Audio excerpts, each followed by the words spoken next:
Turning our attention now to U.S. credit card debt. It officially hit $1 trillion for the first time on record. That's according to the Federal Reserve Bank of St. Louis. Total balances on credit cards and other revolving accounts reached the 1 trillion mark the week of July 26th. That's up from 998 billion from the previous week, and it's nearly $194 billion more than the start of the year. So, who's the most at risk when it comes to payments? At least 8.5% of Americans between 18 and 29 were 90 days behind on payments. This was followed by 6.1% of 30 to 39-year-olds, while those 40 and up were below 5%. All of this can be extremely daunting, especially if you're part of that number. So, to help us get a better understanding and maybe ease some worries, let's bring in a financial expert. David Peters is a certified public accountant and financial advisor. Thanks so much for joining us. $1 trillion is the wrong kind of milestone.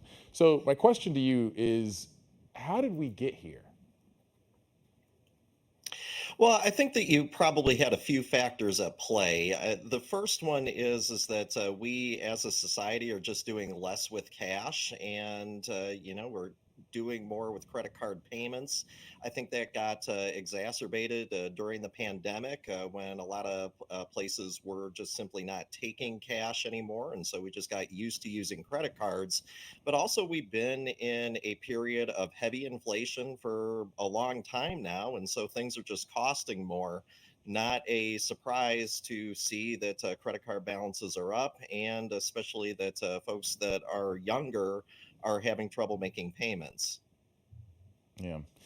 Just today, a Federal Reserve governor said that more rate hikes might be needed to cool inflation. This development leads me to my next question.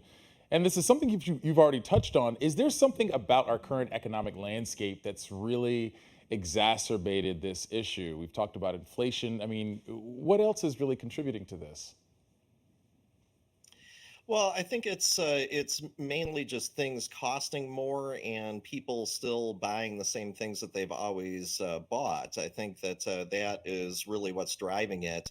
And I think the big thing that consumers can do is really stop at first to compound the problem. I mean, if we can start paying our current bills using cash and funds that are immediately available, then we can start, using any sort of additional money that we have from our paychecks to start paying down the debt that we have. But we need to stop the bleeding first. Yeah.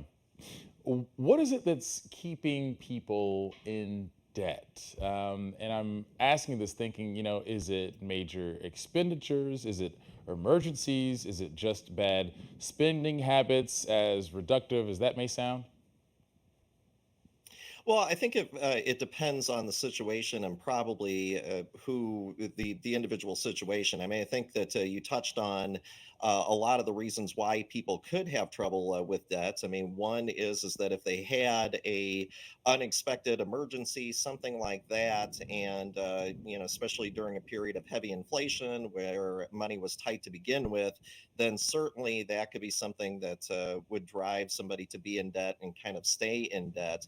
The other thing is too is that the cost of essentials continues to go up, and things like the raising of interest rates, I think, contributes to that. The cost of borrowing money continues to go up, and if you were carrying around a balance on your credit card balances are subject to heavy interest rates to begin with. And so, in a period of heavy inflation, that becomes even worse.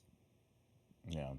Full disclosure, I am well aware of how credit card debt can impact my personal financial health, but what's the larger impact for the nation if collectively we owe so much? I mean, $1 trillion is a massive number, and to see how far we've gone just this year alone is even more striking. So, what does this mean for a nation of consumers if we collectively owe so much?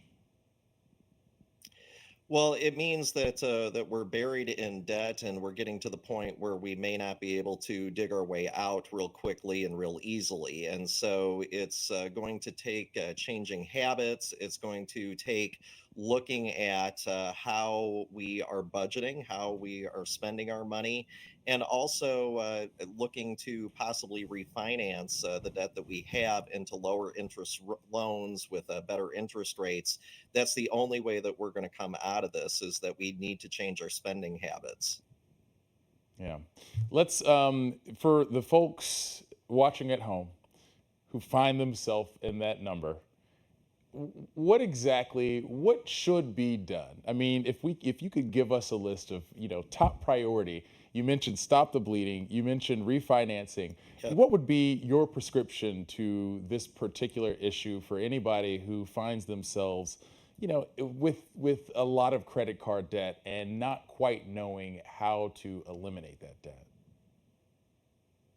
Well, I think that you hit on probably the first things that we would talk about. First thing is let's stop the bleeding. Let's stop paying for things on credit cards. Let's start to look to pay cash for things. But then Cut we up the want to credit card, look maybe to just toss try. it out.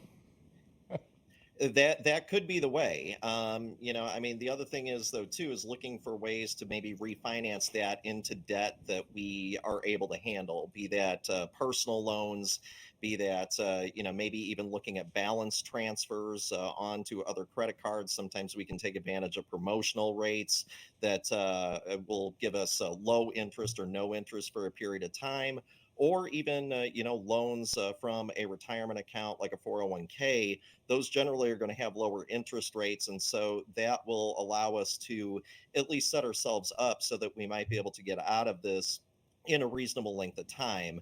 And then we need to be disciplined enough to follow through on that plan. And slowly but surely we will work our way out. But it is going to take time, especially when we get to balances that are that large. Yeah.